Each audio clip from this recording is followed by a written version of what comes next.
Good morning and welcome.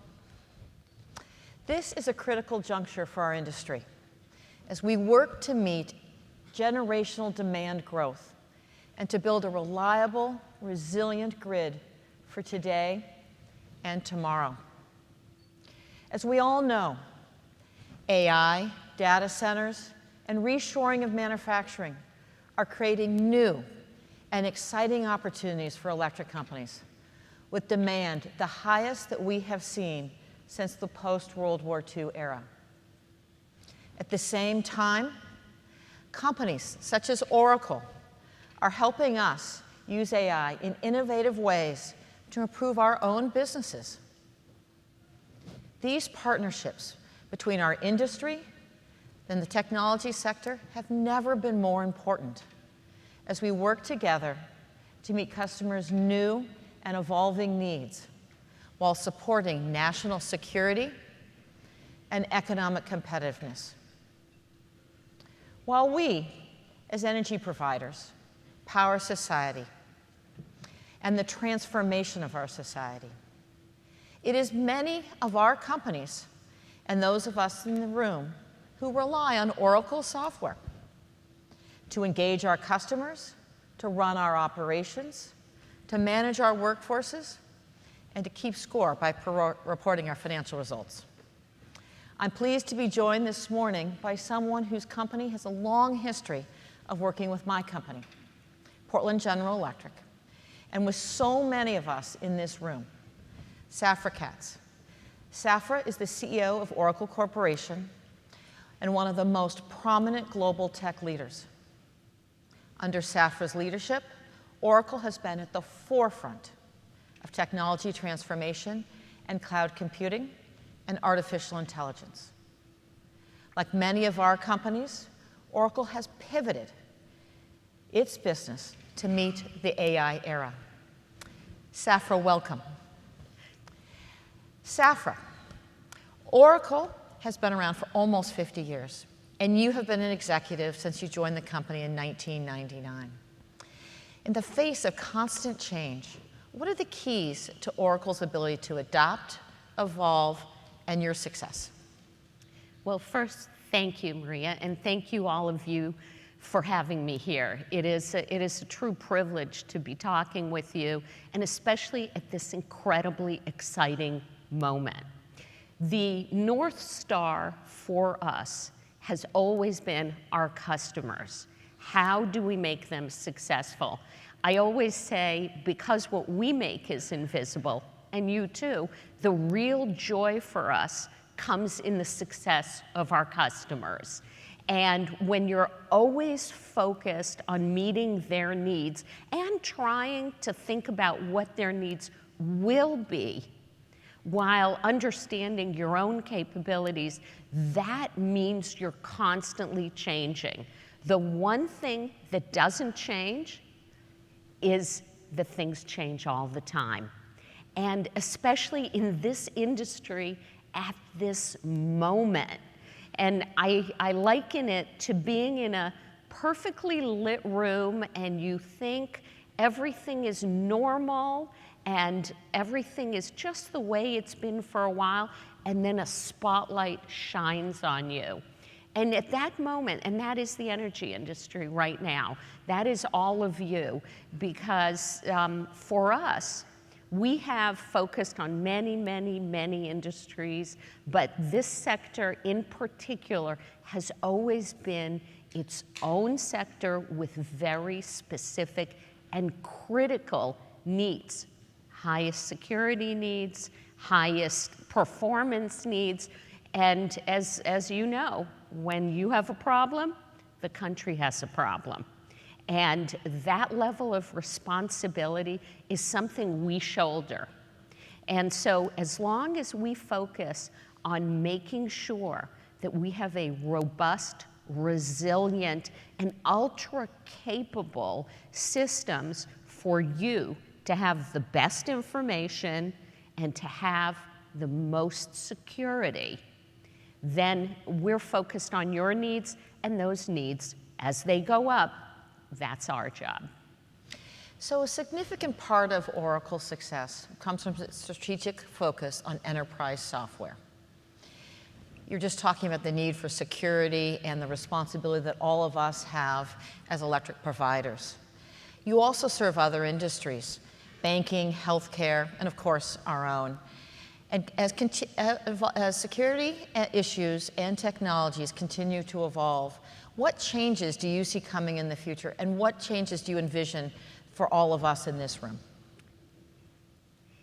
Because the rate of change is accelerating, and it's accelerating and impacting a lot of industries, there are a lot of things that really heighten your requirements. You see, it was okay to hang out on on-premise systems, on internal security efforts, things like that. That was probably okay for a while.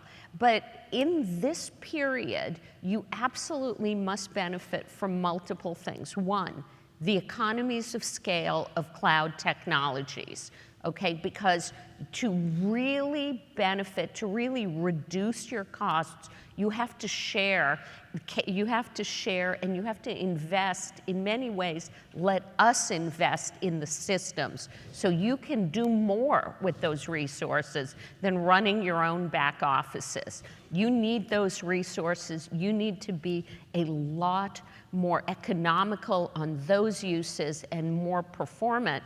And so you can release resources to make the kinds of investments that you need to be successful. But what additionally, aside from the economies of scale of cloud technology, the arrival of, and really very capable already, generative AI capabilities, agents embedded in the new software systems, and the better information that you can have on whether it's serving your customers or handling outages or avoiding outages and seeing weaknesses in advance, those cannot be done on premise anymore. If you want to really embed AI capabilities into your enterprises, that is only possible in the cloud. These are enormous clouds that use huge amounts of data. For us at Oracle, this is the moment we've all been waiting for. Using data to get better information to really help you all run your business. So this moment, very, very important, and it's going to be a challenge, I think, for a lot of folks to make the bold decisions of how do they move their technology to the 21st century. We're already 25 years into it. Time is now. You spent a lot of time thinking about security, and obviously the cloud has a lot to do with that. You've also been on the Homeland Security Advisory Board, as well as the National Security Council on AI. What advice do you have for us? Well, a few things. First of all, security is, in many ways, unless you have security, you really have nothing. And so, and we believe at Oracle, and it is, I will admit, it is part of our original founding. Some of you know that we were actually founded as a CIA project. That is why we have this funny, pretty obnoxious name, Oracle, all-knowing. Only our good friends at the CIA would come up with that name. So, and we kept it. And so what's interesting is that focus on security, when you are working for folks like that and all the other agencies, and of course the United States military to keep us safe, when you come from that, you realize that security is not something you attach. We don't believe that a good window or a good lock on your door is enough. We believe that security should be like a steel foundation, steel walls, and a steel roof. And in our cloud, every single thing, every technical decision was made to secure our customers. And by the way, just so that we're clear, I run all of Oracle in the public cloud. So we use and we believe in our own capabilities. And when you're on Homeland Security or National Security Commission on AI, what you see is that our adversaries very fully understand how important you all are. You are literally the bloodstream of the United States and of America. You are truly, without you, and we've seen it just across the Atlantic, when something goes down, for whatever reason, chaos occurs.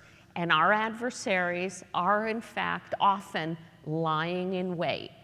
They have come in because of systems that are older, that are attached together, and many of which, as you all know, were not actually built to be exposed to the internet.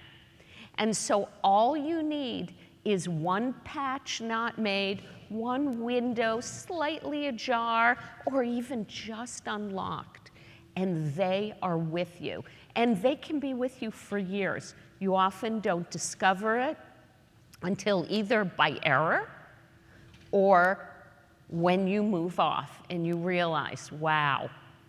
And this is a very, very important time. You don't need me to read you the news. Everyone recognizes how you really are the critical, in the word critical, infrastructure, and you cannot overestimate it. It is imperative that you have the best, the most modern, because the entire country depends on you. That's significant. And I can also imagine that your business partner, Larry Ellison, actually probably liked the term Oracle as well. So, in a recent interview, you said that whole civilizations survive or disappear because of whether they're adaptable to new conditions and new capabilities. How has AI changed Oracle, and also the software strategies for all of us, and your thoughts? Sure. Well, it's very, very true. I think anyone who reads history understands that adaptability and also harnessing new technologies is really the difference between success and failure. It is without a doubt the difference between success and failure for companies, but it truly is the difference between success and failure of entire countries and civilizations ultimately. There is no question that AI and harnessing it is widely recognized not only as a technical matter, but a national security matter. It cannot be overstated how different the world will be rather quickly. You can see it in military conflicts that are already around happening, and how AI is making a difference, but it will affect everything. You see, right now, we think about AI as a thing, just one thing, but it isn't. In fact, to be successful, it will be part of everything. It is going to be a part of, and it's already. It's not only information gathering and entertainment, and it is in many ways like a much more critical version, much more important version than when you all, and I gave this example earlier, you all remember GPS. GPS was worked on as a military matter and came down to all of us civilians as a big box, and then a littler box, and then it went in your car, and then on your watch, and then in many ways GPS, quote, disappeared. You know where it went? Into everything you do. You don't make a reservation, every part of your day, the GPS is just in there. Think about something 1,000,000 times more important. Everything you do, how you deal with your customers, where you decide your sites, how you manage your projects, how you buy from your, in fact, you often won't be making those decisions of which supplier and how to manage. It will all be happening, and you will be reviewing things, but ultimately, we've ourselves already adopted it in our cloud operations because we have to remove human error and human mischief from our systems. And back to security. As much as I love humans, and especially my family, everyone makes mistakes. And it's very, very critical as these systems expand and get better and become more knowledgeable, you will see them take over larger and larger amounts of the work and they will do it very well.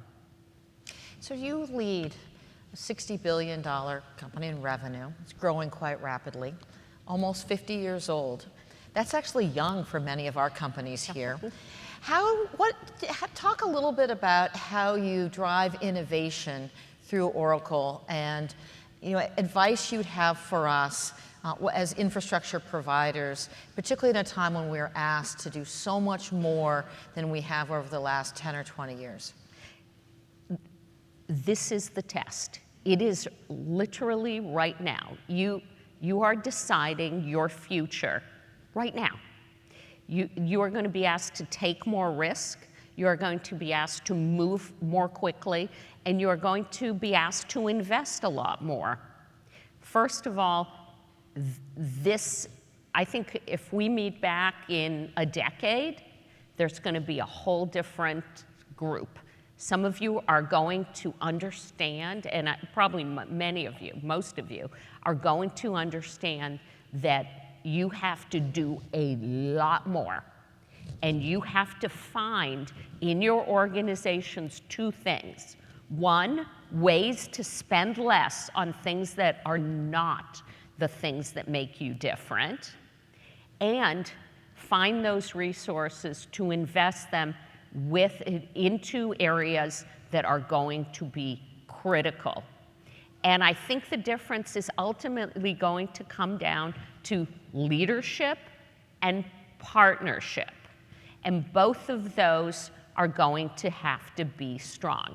You're going to partner together with your customers in most cases, and you're going to have to lead a very uncertain workforce to some extent with courage, with bravery. The thing that in your industry you have been extremely solid, you've been consistent, you've been dependable, now you're being asked to be bold. Bold. And I've met and know many of your leaders, and I think you're up for it. I mean, my sense is a lot of you are thinking kind of like the way Larry and I are thinking, wow, this is our shot. Take it. And we're taking it. And, with some of our projects, our partnerships with some of our customers, got to have a little bit of courage, a little bit of faith, but that's gotten us this far, and 50 years almost for a tech company is pretty old in the scheme of things. And you know how we got here? Courage. Every time everyone was like, no, don't do it, Larry Ellison, I give him all the credit, Larry Ellison goes, we're going. Get on board and let us right through it. And that's what you all are going to do. And you know why? Because we need you. And it's either scary or fun, probably a little bit of both, but boy, the scary part sort of gets in the distance once the fun really hits. There's no question this time is now, and we need to be bold and have courage. A great example would be your $500 billion Stargate network of AI data centers and AI infrastructure in Texas. It's an innovative partnership between yourselves, OpenAI, SoftBank, and MGX. Can you talk about your aspirations for the project, and what are you thinking about globally? So, as I mentioned, AI is going to be in everything. The part of Stargate that you might have seen already is literally the top, just the little teeny top. Everything else is going to start to expose itself over the next year.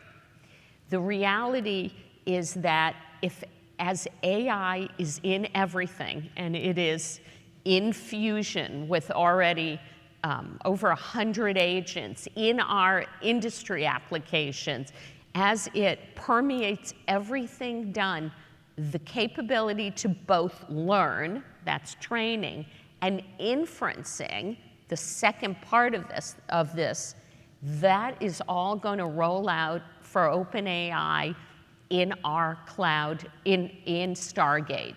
However, as much as we always want America to win, there are a lot of smaller countries which have very strong energy resources, and they're looking at themselves and saying, we don't want to be left out, and we want to be regional Stargates. And that's what was recently announced when the president was in the Gulf. And those kind of things, you're going to see a lot more of those. However, there are going to be areas where you're not going to see them. And you know why that is? Because they don't have you. They don't have the capability, and that's going to be a limiting factor. So you're going to see Stargates in places where you are present, where power is available, because once again, this is a very, very high demand period, and it is only the beginning. The fact that Maria mentioned we have over 100 data centers, and we will double next year. Next year. That's a lot. So that's 100 cloud data center regions, and you're going to double the electric usage between this year and next year. And talk a little bit more about the pace of growth, what you're expecting from us as energy providers, the partnership, and also, you know, your thoughts with regards to clean energy, renewables, things like that.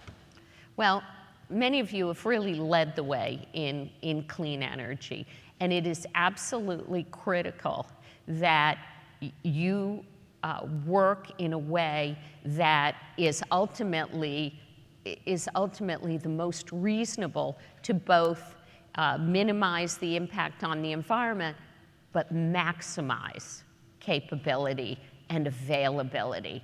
You are ultimately the gatekeepers in the availability of AI for the United States, and really for the entire region. And the reality is that when I think about what requirements are very, very soon, many of you know, I just finished my fiscal year over the weekend. Next week, I will already be announcing my earnings and for the fiscal year. And why is that? Because we ourselves take very seriously the ability to do more and spend less doing it. We run all our own products to minimize time and minimize resources to do them. And we've built our cloud, by the way, and thus our data centers, in a way to minimize energy use such that ultimately we can do more and spend less doing it, and we can give that to our customers. The reality is, I won't comment about this last quarter because it just ended over the weekend, but I will, just so that you understand the sheer size of the opportunity in front of you. The 90 days before, which is my February quarter, as you said, Maria, we're $60 billion in revenue.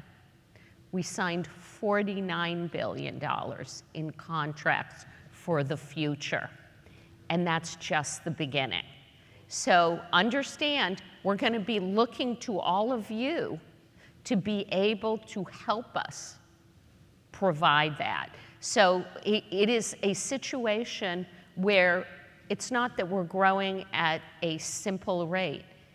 Our growth rate is accelerating. And that's where all of you come in.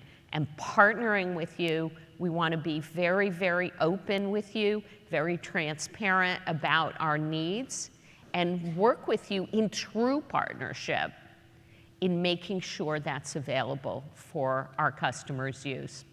Talk a little bit more, Safra, about the importance globally for this moment for the United States. You have a unique perspective.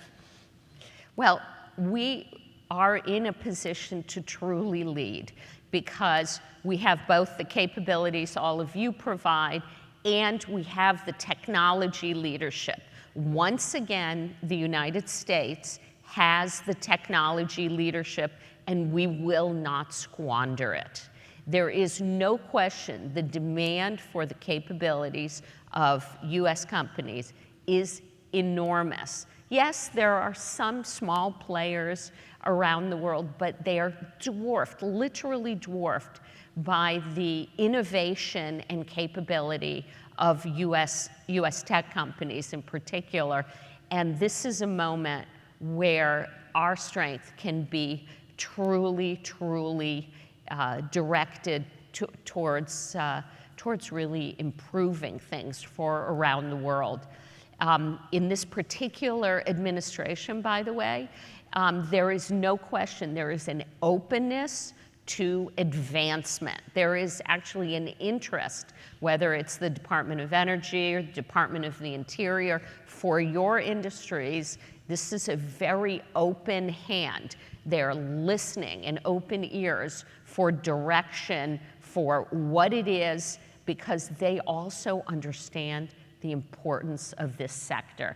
And it is also a moment for all of you to really take the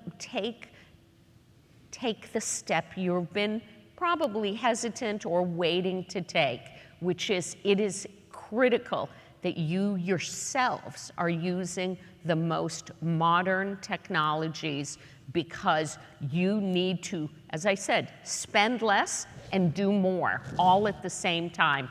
And the only way to do that is to harness important, autonomous, AI-capable technologies to move forward. So we have a common friend who is, you've invested in her company, Yes. Ampere. And we have Victor Preng of AMD and Xilinx in the audience here with us today, who'll be speaking tomorrow. In case there's any lingering questions about stranded assets as we rise to the occasion and invest enormous sums in engineering and infrastructure into the energy grid in the United States, any thoughts on how we should see more efficient tech stacks, chip production, anything that you would say that as we work towards greater efficiencies? Well, it is absolutely critical that your underlying systems are not holding you back. And the biggest pressure is coming. I know many of you feel a lot of pressure. I've spoken to some of you about, sort of scheduling out more capacity and things. You cannot delay one more moment in making sure that your underlying platforms are both the least expensive to run and the most productivity enhancing for you. You are going to have to squeeze out every little bit out of your current capabilities, and a lot of that is possible by using happens to be our systems, to talk directly with your customers in a totally cost-efficient way. They save money, you capture capacity and direct it to where it's needed. But also, this is it. We cannot fool around anymore. This is our moment, and our underlying systems cannot be holding us back. And it is very important that for all of you, you have squeezed out the last bit of capability out of some of these systems, but it's done. It is time. And though we stay here to support you regardless, you're missing an opportunity if you do not take this, I can only call demand signal, seriously and really free yourself of the past and move to the 21st century. So it's fascinating. The businesses of technology, of processing, and of energy infrastructure are inextricably linked. What advice do you have for those of us in the room in terms of how AI will evolve? And as we rise to this occasion, how can we work better with tech companies? Well, the best way to work is in true partnership. But in many ways, that's the most expensive. And when I say most expensive, I actually don't mean dollars. I mean the other non-renewable asset. You know what that is? Your time. The best way to be successful is to spend the time working together, first in a small scale and then in a larger scale. I have to tell you, for me, as thrilled as I am when you use my products, I have to tell you, I'm happy, really happy, when I use your services. That kind of a partnership really advances the agenda. And when I ask you to spend more time with us, what it often means is share with us your issues, share with us your needs, share with us your challenges. There are other industries, since we cover a very, very broad horizon, and we have been focused on data and efficiency and technical efficiency all these years, because our specialty has always been using large amounts of data, running it very securely, very, very quickly, so that when workloads, the way we engineered our cloud was such that it would run much faster. Now, much faster is nice. When you say, well, that took 1 second, yeah, that's very good. You know what that also is? It's 1/10 the price of a workload that takes 10 seconds. And so you do more, you spend less both in money and in resources. So when we work with you, we harness everything we've learned in our entire operation to figure out how to make you more efficient, but also share with you our needs going forward and all the AI capabilities, not only that we provide, but that are in our cloud from our partners, whether they're Grok, from XAI, whether they're ChatGPT from OpenAI, whether they're Gemini, whether they're Cohere, whether they're Lambda. All of those are in our cloud, and all of those are available to you to run in your business. So you talked about partnership, and we work with lots of partners, supply chain partners, but in particular as regulated industries, governmental partners. What advice do you have with regards to working with either state and local governments? I remember when you moved a lot of your organizations from California to Texas and your comments at that time around state governments, but more in particular this moment in time in our federal government. Well, this is a time to, as I mentioned, to really outreach and share your views. There is, I have a saying, my team knows it, there is no substitute for showing up. You are coming in at a moment where both really all the cabinet positions that are focused on growth, regulation issues, and ultimately making sure America and your capabilities are shining and can expand. This is really a moment to truly go out and leave the confines of our offices and go out and make our case. Department of Energy, Department of Interior, trade, all the different areas, regulatory areas, they're open and they're looking for guidance from you. This is a period of extreme, extreme change. And it would be a shame if we lose the opportunity. Those of you who are able to take the time to actually spend directly with the decision makers, they are there to learn. Ultimately, for all of you though, the decisions about your companies are going to take boldness. There's no question about it. This moment is going to be a decision point regarding investments, regarding where you want to be in a year, in 3 years, in 5 years, and even in a decade. I can assure you, wherever you think you'll be in a decade, you will be far further. And this moment is only the absolute start. I think in talking with my technology colleagues, I actually have decided that it is firmly fair to say that we are at the very end of the beginning, and we are at the very beginning of this next chapter. This is a super critical moment.